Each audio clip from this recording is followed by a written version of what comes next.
All right, the road to the midterms this year has been quite interesting. Yeah, the Daily Show correspondent, Jordan Klepper, has been out on the street talking to potential voters. It's part of a new special premiering tonight called Jordan Klepper Fingers the Midterms. Jordan is here now to tell us all about it. Hey, Jordan, how are you? Good. How are you guys doing? I love the hip new music. I really do. I'm so glad that you we did it just for you. We did it just for you. We're saying, yeah. hey, come on to the show. We're going to play new music. We needed the new music. The best music in all of daytime. Thank you. All right. Tell us about the special and the podcast. Well, let me tell you, we got ourselves a big midterm coming up, and so we decided to kind of hit the road and went to 3 swing states, Pennsylvania, Arizona, and Michigan, to see if America was still cool with this whole democracy thing. And we got some surprising results, so I'm excited for people to check it out. So fun. That democracy thing, I totally love it. Well, okay, but for people, I've watched a lot of your videos before. They're hysterical, but you really do. You go out, you talk to, we call them man on the street here in the TV biz. You talk to regular people and you just get their opinions and you have conversations with them. What's it like for you to be able to do that on a daily basis?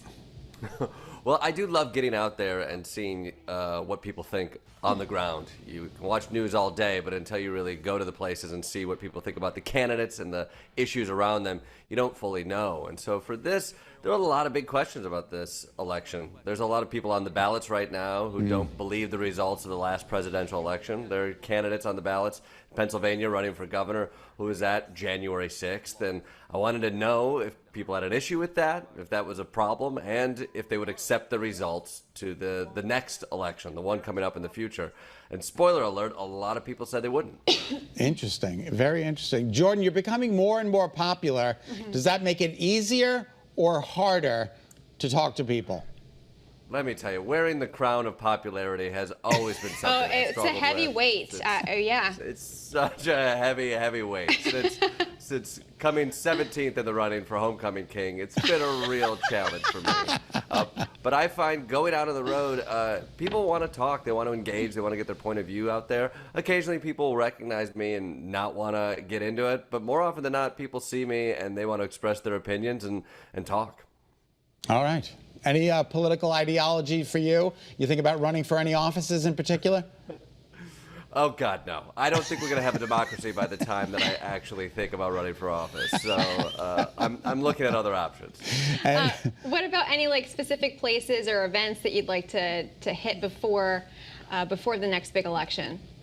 Well, before the next big election, I'm really hoping to go international, something warm. As much as I love Pennsylvania, I go to Pennsylvania a lot. And so I don't know what the Democratic situation is in places like Trinidad or Turks and Caicos, but I imagine there's a lot of really compelling things that places like Comedy Central would want to send me to so that I could spend a good, long winter talking to people about what's important. We see more and more celebrities jumping into the political ring. Does that surprise you at all? Sadly, no. I think politics is show business now, and it has less and less to do with the governing and more to do with the politicking. And so the conversation for politics, for better or worse, mostly worse, is taking place on television, on TikTok, on Twitter, and that's all about branding. And so you have a lot of people who are clear brands that people recognize, and now they're starting to see in political office. So I don't think it's necessarily good for us to have to work your way through the CBS sitcom world before you get to be a political office holder, but it seems to be the way we're trending. Unbelievable. Really quickly, just talk to us a little bit about your podcast, because you talk a lot about conspiracy theories. So what's the best one you've heard recently? Well, in this last special, I stumbled on somebody who told me that Joe Biden was no longer alive. He died at Guantanamo Bay, and the actor James Woods was portraying him as the current president. So that was a strange one.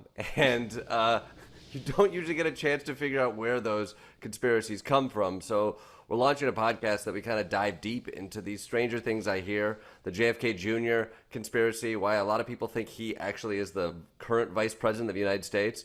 We unpack it, we talk to experts, and we see, like, what is it about this way of thinking that is so sticky and interesting to Americans? Jordan, we have to leave it at that. We could turn a whole show into you. We so appreciate your time, and we wish you much continued success. I've been begging for it. You might get it. Stick around. Come on back. We got the music just for you. Thanks, Jordan. I appreciate it. Thank you. Keep those hits coming. Thank you. All right.